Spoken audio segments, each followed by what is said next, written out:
Welcome to Work Talk English. I'm Ash. And I'm Sage. Really glad you're here today. Sage, can I be honest with you? Always. I almost canceled my morning meeting today. I woke up and just didn't feel ready. What happened? Nothing dramatic. I just felt a little off. You know that feeling when work starts before you're really awake? I know that feeling very well. My manager had already sent 2 messages before I even had breakfast. Ah, the early messages. Those are the worst. They weren't even urgent, just there, waiting. But they changed your whole morning. Yes, my brain was already in work mode before I was ready. I had a week like that recently. Every morning started with messages. By Friday, I was exhausted. And you didn't even do anything yet. Just reading messages already tired you out. Exactly. The feeling before work can be heavier than the work itself. That's so true. And I think a lot of people listening right now know that feeling. Probably most people listening know it. If that's you right now, you're in the right place. Just be here. Just listen. No pressure at all. No notebook needed, no studying. Just 2 people talking about real work. And real English, the kind you can actually use tomorrow. That's the whole idea. Real, usable, simple. And today, we're talking about meetings. Meetings. The word alone makes some people nervous. It used to make me very nervous. You? Sage, you seem so calm in conversations. Now, yes, but it took time and mistakes. What kind of mistakes? I once said the completely wrong word in a client meeting. What did you say? I said we canceled the project when I meant we postponed it. Oh, those are very different things. Very different. Cancel means it's finished, it's not happening. And postpone means? We'll do it later. Not now, but still planned. So the client got very worried. Very worried, yes. I had to say immediately, I'm sorry, I meant postponed. It will happen next month. And that fixed it? It helped, but I still felt embarrassed. My face was probably very red. We've all had that red face moment. And you know what I learned from it? What? You just keep going. You correct yourself and you keep going. You don't stop. You can't stop in the middle of a meeting. No, and honestly, people respect you more when you correct yourself calmly. It shows confidence. That's important. Making a mistake and correcting it, that is confidence. It is. It's not perfect English that impresses people. It's calm English. Calm. Clear. That's the goal. And if you make a mistake today, it's fine. Correct it and continue. Mistakes mean you're using the language. That's a good thing. A very good thing. So, meetings. Let's start from the beginning, the hardest part. The hardest part for you? The first word, the moment you decide to speak and you open your mouth. That moment, yes. The whole room is talking and you want to join. And you're not sure when, not sure how to start. What do you do in that moment? I have one phrase I always use. It's short, it's safe, it always works. What is it? I'd like to add something here. That's it? 5 words. And after those 5 words, the rest comes. Because once you start speaking, it gets easier. Always. The voice opens the brain. I like that. The voice opens the brain. It's true. Once you hear your own voice, you feel more ready to continue. Let's say that phrase together. Try it with us. I'd like to add something here. Say it calmly, not fast. I'd like to add something here. That's your entry point into any meeting, any discussion. Polite, clear, not too strong, not too soft. And it tells everyone, I have something to say. Please listen. Without being rude or aggressive. Just calm and professional. Use it this week, in your next meeting. Just try it once. See how it feels. And notice after you say it, the next sentence will come, I promise. It always does. It always does. Now, Ash, I want to talk about something that scares a lot of people in meetings. What's that? Asking questions. Some people stay completely quiet because they're afraid to ask. Afraid of what?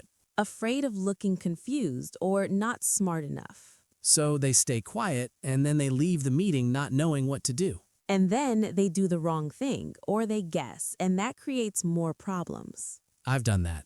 Guessed what the meeting was about and been completely wrong. We've all done it, and it always costs more time in the end. So asking in the meeting is actually more efficient. Much more efficient.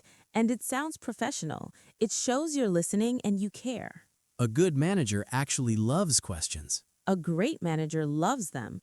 It means the person wants to understand fully. So, how do you ask when something is unclear? What do you say? I have two phrases I use a lot. The first one, could you say a little more about that? Could you say a little more about that? That's gentle.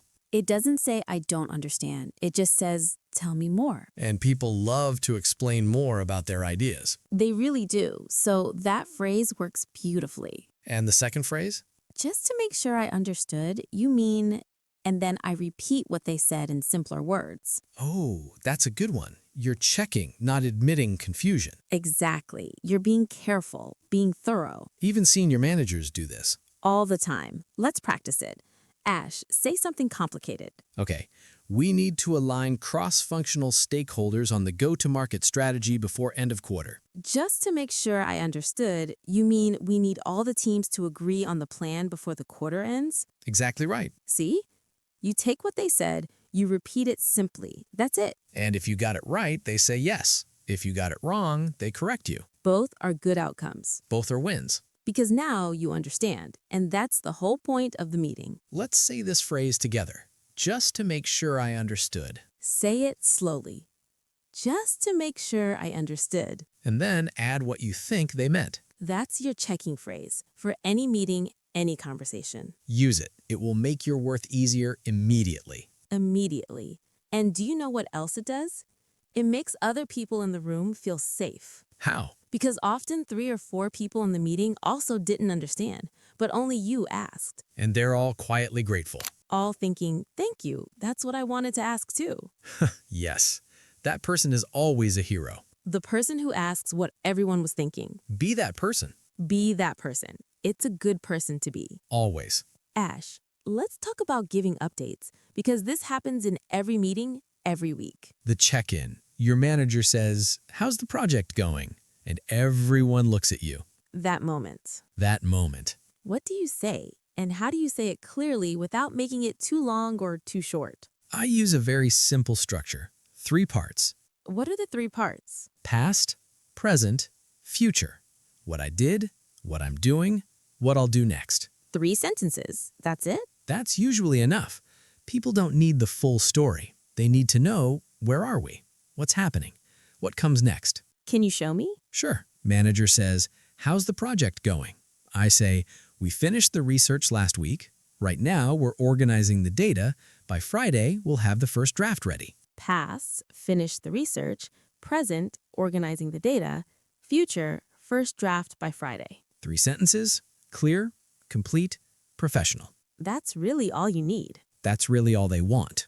If they want more, they'll ask. And then you give more.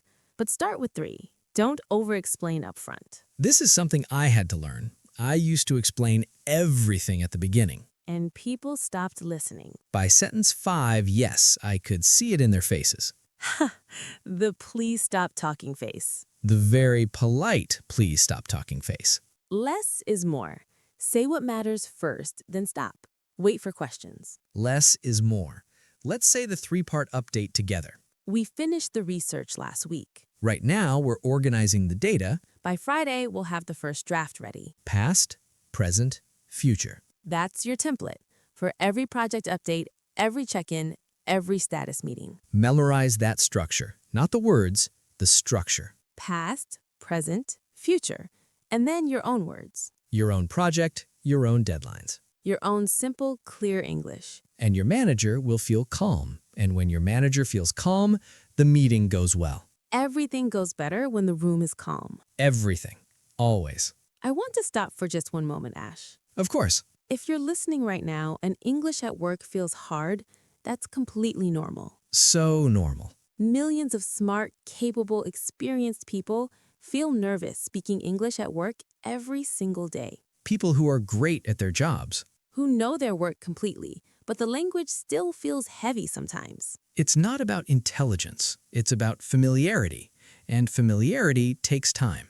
It takes time, and it comes from moments like this one. Just listening.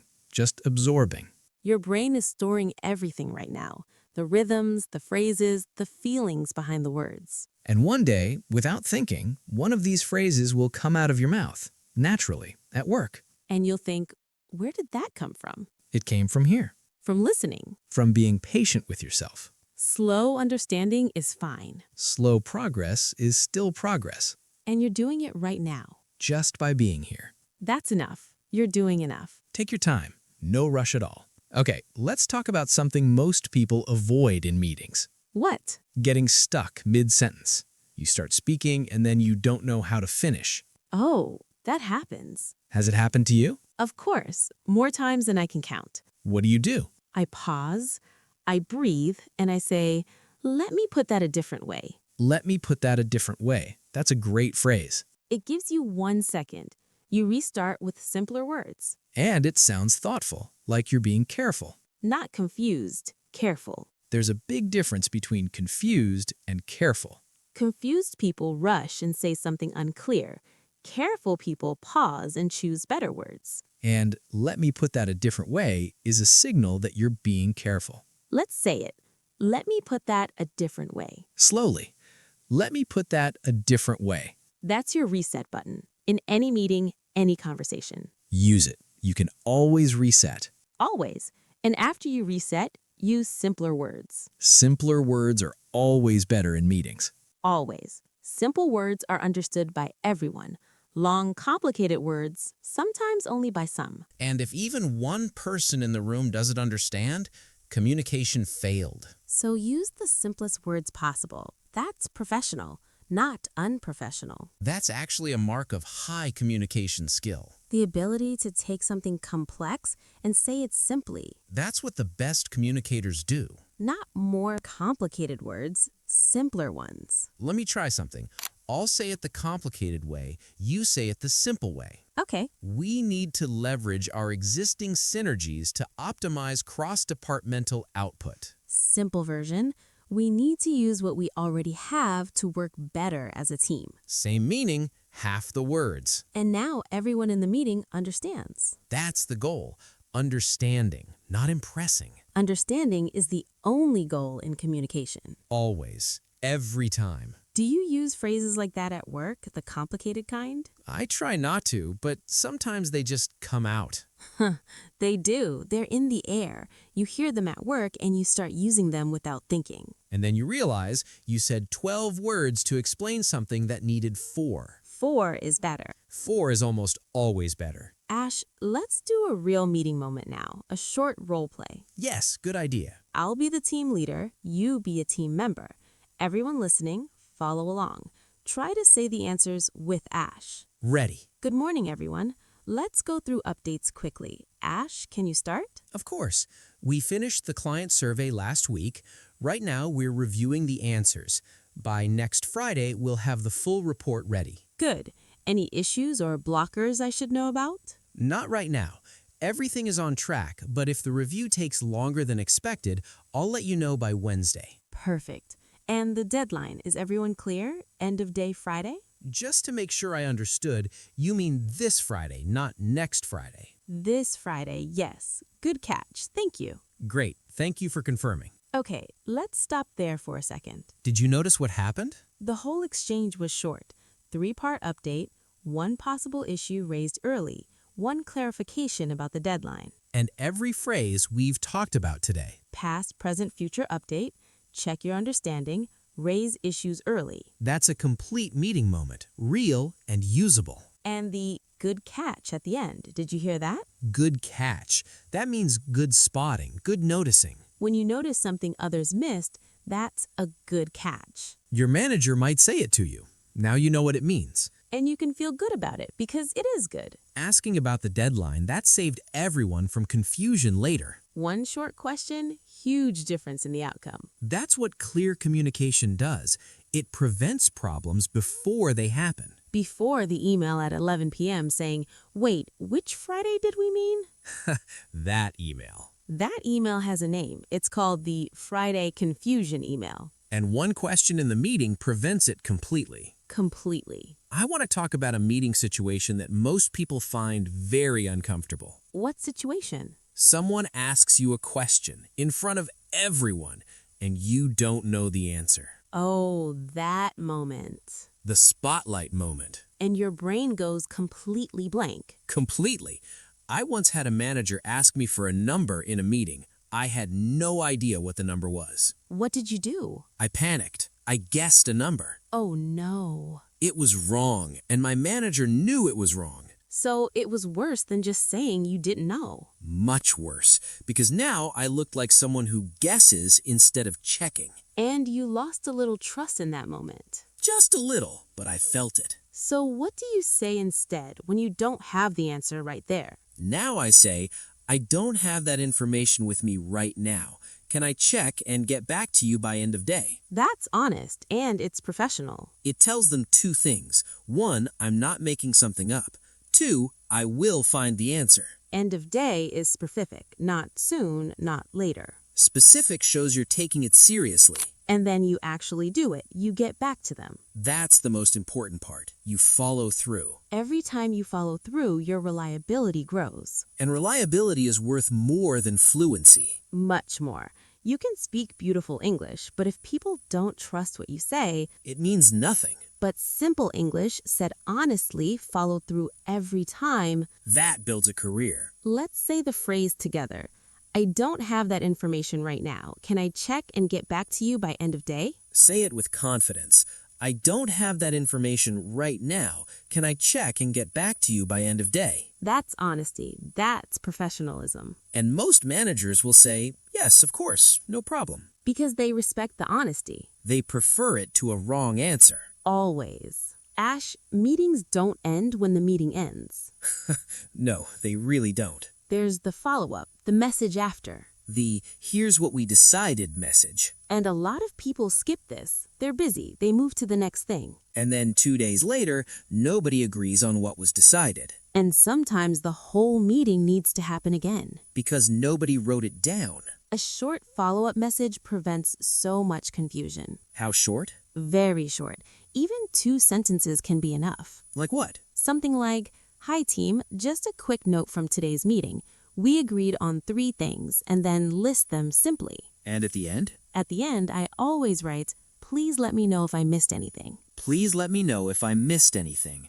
That's collaborative. It says, "I'm not the authority here. I might have missed something. Help me." And it gives people a chance to correct anything before it becomes a problem. Before the, "Wait, that's not what I said" conversation. Those conversations are the most exhausting. So exhausting and so unnecessary. One short message prevents all of that. Let's say the closing line. "Please let me know if I missed anything." Please let me know if I missed anything. Polite, open, professional. And honest, because you might have missed something. We all miss things. And admitting that is a strength, not a weakness.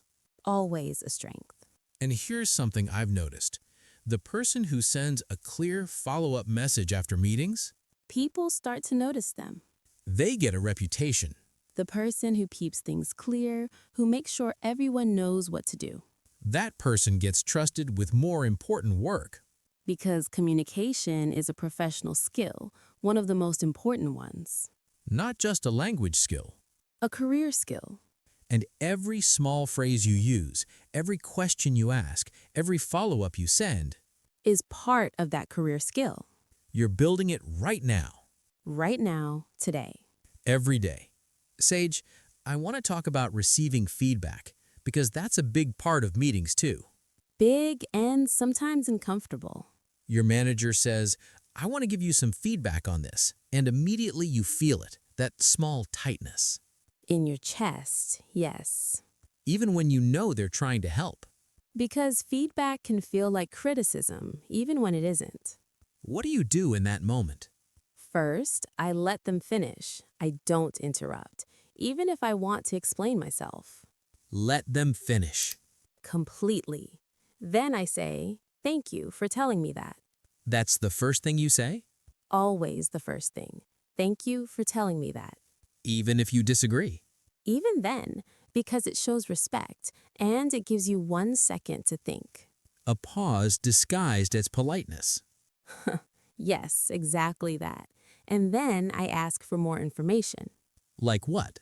Like, could you give me an example? Because feedback is often general. You need to communicate more clearly. What does that mean exactly? It means nothing on its own. An example makes it real. And asking for an example shows you want to understand, not just defend yourself. And almost every manager appreciates that. Because it shows you want to grow. And growing is what everyone wants to see. Not perfect, growing. Let's say those two phrases. Thank you for telling me that. Thank you for telling me that. And could you give me an example of what you mean? Could you give me an example of what you mean? 2 sentences. That's your full feedback response in most situations. And after those 2 sentences, the conversation becomes a dialogue, not a lecture. Real communication, back and forth. That's where understanding happens. In the back and forth, always. Now, what about giving feedback if you need to tell something to a colleague? Start with something real and specific that they did well. Something you actually noticed. Your report was very well organized. It made everything easy to follow. And then? Then, very gently, what could be better? One small thing for next time, maybe start with a 1-sentence summary at the top. See how that feels different from your report needs more clarity? Completely different. One feels like help. One feels like criticism. Same intention, very different feeling. And the feeling is what people remember. Long after they forget the exact words. They remember how it felt. So, make it feel like care. Care is a professional skill too. Probably the most underrated one. Definitely. Let's slow down for a moment. Just a small pause. Yes, a moment to breathe. If you've been listening from the beginning, you've heard a lot today. A lot of phrases, a lot of situations. And maybe you're thinking, I'll never remember all of this. You don't need to. You really don't. Your brain is storing the patterns, the sounds, the natural flow of the phrases. Even while you're just listening, without trying. That's how language really enters you, not by force, by familiarity. By hearing it many times in real context. Like today, like right now. And one day, in a meeting with your manager, one of these phrases will come out. And you'll think, where did that come from? It came from listening. From being patient with the process. From trusting that slow is still progress. Slow is still progress. Say that to yourself. Slow is still progress. And you're making it right now. Every moment you spend with real English counts. Everyone. So don't rush. Don't pressure yourself. Just listen. Just absorb. And watch it grow. Quietly, steadily. The best kind of growth. Ash, one more thing about meetings. The moments when you miss something. You mean when the conversation moves fast and you lose track? Yes, that happens a lot, especially on video calls. The connection drops for a second, or someone talks over someone else. Or you were thinking about the previous point and then something new was said. And now you're behind, And a lot of people just stay quiet and hope it wasn't important. which is almost always the most important thing. It's always the most important thing you missed. So what do you say? You ask, politely and simply, "Sorry, I missed the last part. Could you repeat it?" I missed the last part. That's honest and not embarrassing. It means you were listening, you just lost one piece. Not that you weren't paying attention, Native speakers say this all the time, in every meeting, everywhere. because meetings move fast. And asking to repeat is professional, not weak. Another version, sorry, could you say that again? I want to make sure I got it. I want to make sure I got it. That sounds careful and engaged. Both phrases work. Use whichever feels more natural to you. Let's say them together. Sorry, I missed the last part. Could you repeat it? Sorry, could you say that again? I want to make sure I got it. Short, natural, professional. And most people are grateful when you ask because they might have missed it too. You're doing everyone a service. You're the one who made the meeting clearer for the whole room. That's a good person to be. Always. Asking is not weakness. Asking is intelligence. The smartest people ask the most questions. Because they want to understand fully. Not guess, not pretend, fully understand. And when you understand fully, everything else becomes easier. Your work, your communication, your confidence. All of it. It starts with asking. One simple, honest question. Every time. Sage, before we finish, let me ask you something. Of course. What is the one thing you wish someone had told you early in your career about speaking English at work? Just one thing? Just one. Okay. I would have told myself, you don't need to sound impressive. You need to sound clear. Clear. That's it. Clear is everything. Clear means people understand you. They know what to do. They trust what you say. And impressive can actually get in the way. It often does. When you try too hard to impress, you use long words, complex sentences, and sometimes the meaning gets lost in the middle of all those impressive words. In the middle of all those impressive words. Yes, and simple, clear words would have worked for you. Clear is professional. Clear is intelligent. Clear is kind. Yes, because when you speak clearly, you respect the other person's time. You're saying, I thought about what I wanted to say before I said it. And that is a gift. In meetings, in emails, in every work conversation. That gift takes practice. It does. And this is practice. Right now, this conversation. Every time you listen to people talking naturally about work, your instinct for clear English gets sharper. Without you even trying. Without any pressure. Just by spending time with the language. Yes, exactly. Thank you for being here today. Really glad you listened. Take your time this week. Use what feels natural. No pressure, no rush. Just you and your English. You've got this. You really do.